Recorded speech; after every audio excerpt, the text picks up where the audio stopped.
जहां एक तरफ श्रीलंका दिवालिया घोषित हो चुका है, पाकिस्तान में आपातकाल लग चुका है इकोनॉमिक तरीके से, बांग्लादेश ने भी आपातकाल लगाना शुरू कर दिया है, पर वहीं इन सब के बीच भारत ने रिकॉर्ड रच दिया है, इतिहास बना दिया है। जानेंगे भारत में कैसे अरबों डॉलर की बारिश शुरू हो चुकी है, तो वहीं दूसरी तरफ अब यूएन को भी भारत से मदद मांगनी पड़ रही है। वो यूएन जो भारत को परमानेंट मेंबरशिप अभी तक नहीं दे पा रहा है, और वो यूएन जो सिर्फ एक समय था ओआईसी की सुनता था या फिर पश्चिम और यूरोपीय देशों की सुनता था। जानेंगे उसे भारत से क्या मदद चाहिए, इसके अलावे बहुत कुछ। आइए जानते हैं इन खबरों को विस्तार से। हमने देखा कि किस तरीके से महामारी और महामारी के बाद रूस यूक्रेन की लड़ाई, इन दोनों का असर दुनिया भर में दिखना शुरू हो चुका है। धीमा ही सही, लेकिन एक ऐसा बम फट रहा है और फटने की तैयारी में है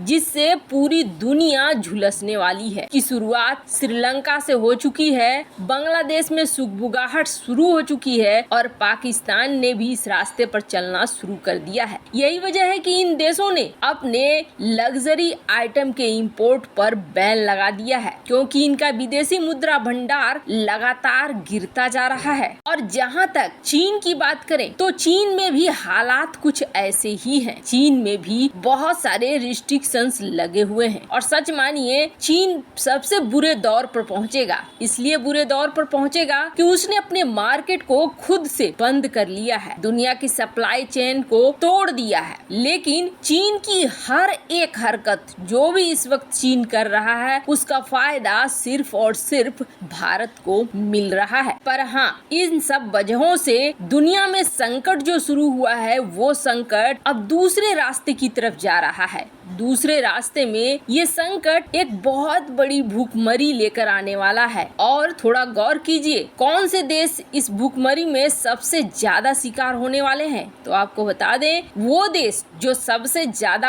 अमीर हैं, लेकिन उनका क्षेत्रफल बहुत कम है, वो देश भूखमरी के शिकार होंगे। कारण क्या है? कारण ये है कि ऐसे देशों ने माल बनाया, पैसा बनाया, फैक्ट्रियों के माध्यम से कृषि योग्य भूमि नहीं है या कृषि पर इन्होंने ध्यान नहीं दिया है। अब ऐसे में अनाज की होगी कमी और वो किल्लत धीरे धीरे दिखनी शुरू हो चुकी है। उस किल्लत का असर ये है, अमीर देशों के बीच बौखलाहट बढ़ गई है। आपने देखा जैसे ही भारत ने व्हीट पर बैन लगाया, गेहूं के एक्सपोर्ट पर बैन लगाया, वैसे ही सबसे ज्यादा G7 के देश चिल्लाए और यूरोपीय देश चिल्लाए। G7 के वो देश जो खुद में आर्थिक रूप से काफी ताकतवर माने जाते हैं। भारत नहीं बेच रहा है, तुम किसी और से खरीद लो। लेकिन इतना ज्यादा सुगबुगाहट क्यों? अफ्रीका के देशों ने तो कुछ नहीं कहा, जो कि खुद ही बड़ी समस्या से जूझ रहे हैं। तो इससे साफ दिख रहा है कि उन्हें भी पता है कि अमीर देश ज्यादा प्रभावित होने वाले हैं इस भूखमरी और खाद्य संकट से। ऐसे में ये दौड़े यूएन के पास और यूएन को कहा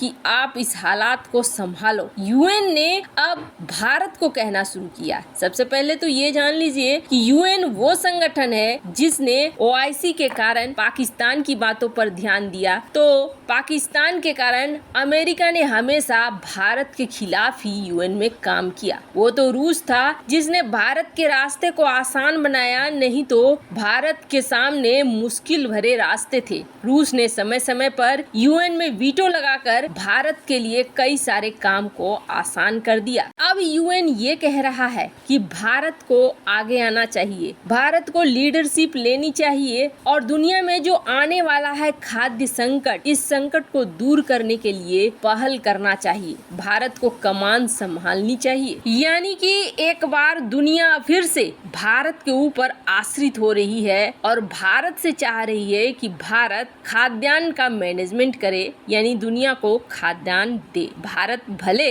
दुनिया को एक्सपोर्ट करे खाद्यान्न, लेकिन सबसे पहले ये ध्यान रखना होगा कि हमें अपनी जरूरतों को पूरा करते हुए सारी चीजें करनी होगी और इसका आभास आपको मिलेगा। जैसे कि हाल ही में एक कमेंट आया है और ये कमेंट आया है स्वामीनाथन अय्यर के द्वारा। स्क्रीन पर आप आर्टिकल देख सकते हैं जिसमें उन्होंने कहा है कि पाकिस्तान और श्रीलंका की तरह हमारी इकोनॉमी कोलैप्स तो नहीं करेगी, लेकिन हाँ मुसीबत हम लोगों के ऊपर भी आ सकती है। जाहिर सी बात है, अगर दुनिया भर में महंगाई होगी और भूखमरी होगी तो कुछ न कुछ तो भारत के ऊपर भी असर पड़ेगा ही। लेकिन इन सब के बीच एक बहुत अच्छी खबर निकल कर आ रही है, एक ऐसी खबर जिसने सारे रिकॉर्ड तोड़ दिए हैं, सारे पैमाने को झूठा साबित कर दिया है। जब भारत ने ये कहा कि हमारी अर्थव्यवस्था बहुत जल्द 5 ट्रिलियन की होगी, तब वर्ल्ड बैंक के द्वारा, IMF के द्वारा ये कहा गया कि नहीं, ये जो होगी 2028 तक होगी। लेकिन आपको बता दें, भारत सरकार अभी भी कह रही है कि 2025 तक हम अचीव कर लेंगे और अब IMF सुधार करके ये कह रही है कि नहीं 28 तो नहीं 27 तक भारत पूरा कर लेगा।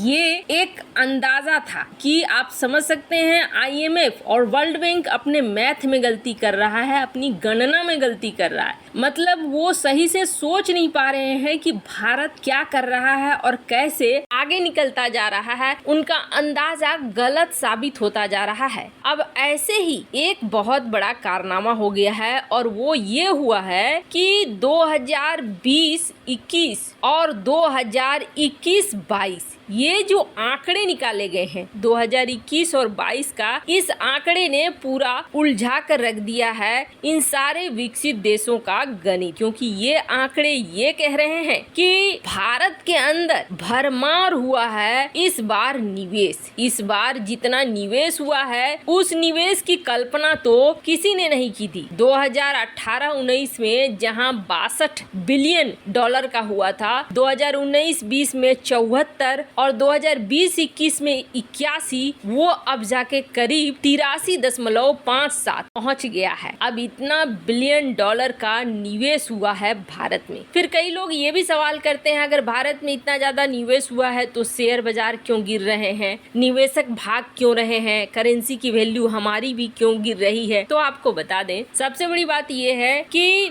जो निवेशक होते हैं वो 2 तरह के होते हैं। एक होते हैं जो लंबे स्तर पर निवेश करते हैं और एक होते हैं जो थोड़े दिनों के लिए छोटे छोटे निवेश करते हैं। तो जो छोटे छोटे निवेश करते हैं वो निवेशक जैसे ही उनका प्रॉफिट का समय आता है वो प्रॉफिट लेकर निकल जाते हैं। तो जाहिर सी बात है शेयर बाजार गिरते हुए दिखेगा ऐसे वक्त पर। लेकिन जो लॉन्ग टर्म के होते हैं, बड़े वाले इन्वेस्टर होते हैं, वो काफी बड़े समय तक रहते हैं। 2021-22 की ये रिपोर्ट बता रही है कि भारत में अंधाधुंध निवेश हुए हैं और इन निवेशकों में सबसे आगे कौन है तो आपको बता दें, सबसे आगे है सिंगापुर और उसके बाद है अमेरिका। अमेरिका ने 18%, वहीं मॉरिशस ने 16% बढ़ाया है अपना फॉरेन डायरेक्ट इन्वेस्टमेंट इंडिया में। वैसे आपको क्या लगता है, क्या आप नई सरकार की नीतियों से सहमत हैं कि देश इसमें आगे जा रहा है? कमेंट कर अपनी राय जरूर बताएं। जल्द मिलते हैं अगले वीडियो में नई खबर के साथ।